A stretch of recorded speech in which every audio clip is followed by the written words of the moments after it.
शिवानी सिंह जो कि आज किसी परिचय की मोहताज नहीं है, वो इतनी प्यारी बच्ची है कि अपने इधर 6 महीना में सबसे ज्यादा गाना बजना उसी का बजा है। ईश्वर करे कि हम सबका प्यार और आशीर्वाद। इधर आओ शिवानी, आओ बाबू इधर आओ। कि यह सही नहलाई किन के डिमांड होला बाबा,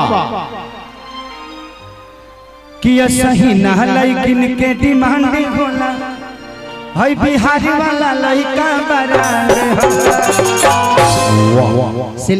शिवानी ने ये गाना मेरे साथ पहली बार गाया था।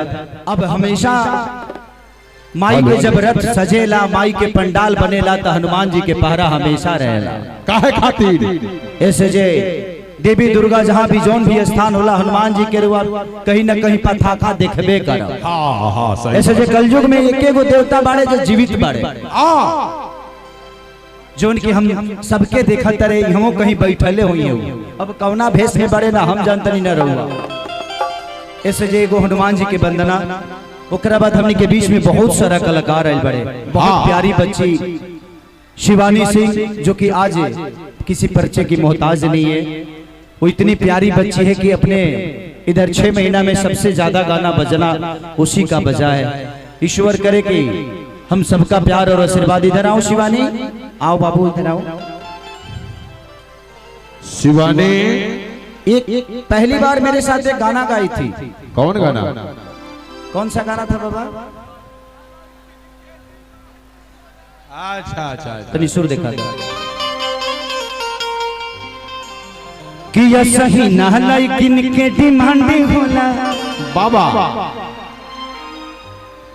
कि यह सही नहलाई किन के डिमांड होला, हाय बिहारी वाला लड़का बराबर। शिवानी ने ये गाना मेरे साथ पहली बार गाया था। उसके बाद मौका नहीं मिला, न मुझे टाइम मिला, न इसे। ये भी बिजी है, मैं भी बिजी हूँ, लेकिन आने वाले भविष्य में हम दोनों एक दूसरे के साथ जरूर दिखेंगे।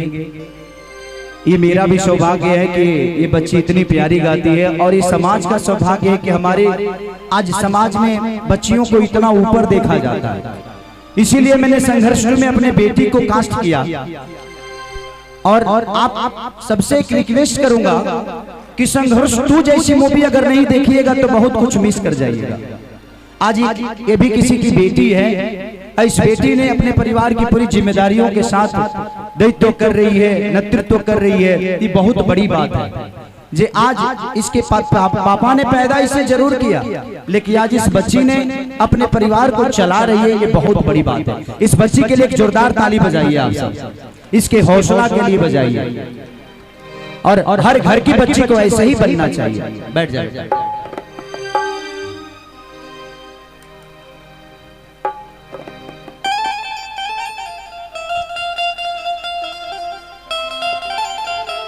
मास्टरी वाला फाइनल हो गई का? मास्टरी वाला फाइनल हो गई का? भगवान करस की मत हो। आपके जैसा कलाकार को यही रहना चाहिए। आप जैसे आर्टिस्ट जब पढ़ाने लगेंगे तो फिर पढ़ाएगा कौन? एक आवश्यक सूचना है जी। किसी माताएं बहने का बच्चा खो गया है, वो बच्चे में मंच पे लाता हूँ। जिन माताओं बहनों का, जिन भाइयों का वो बच्चा है, सम्मान के साथ आके ले जाए। और मेला में घूमने आए हैं तो अपने बच्चे और पति की रक्षा स्वयं करें। खोने पर मेला की जिम्मेवारी नहीं होगी।